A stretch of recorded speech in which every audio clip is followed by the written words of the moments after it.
धोखा तू recording by Rajiv rock film Supaul.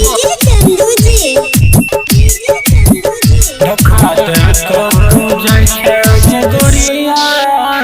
धोखा तू जैसे गोरिया खुश रहबा न जाके ससुररिया ये धोखा तू जैसे गोरिया खुश रहबा न जाके ससुररिया ये धोखा तू जैसे गोरिया खुश रहबा न जाके ससुररिया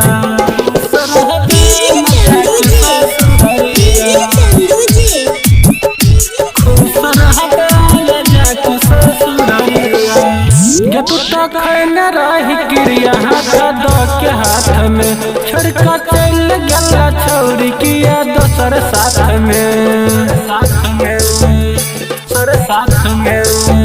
ये तू तो खैन रही क्रिया हाथ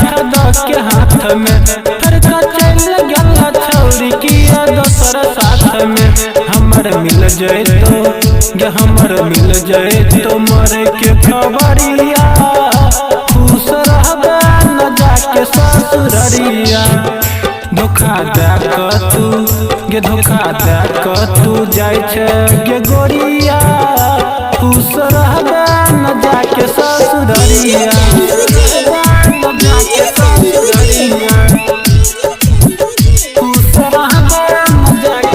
छोड़ कर छिबिया हमें लगलो लाजगे किया बन गला जान तुहे धोखेबाज गे छोड़ कर छिबिया हमें लगलो लाजगे किया बन गला जान तुहे धोखेबाज गे रटर सरवन गायक रविंदर खैतो जहरिया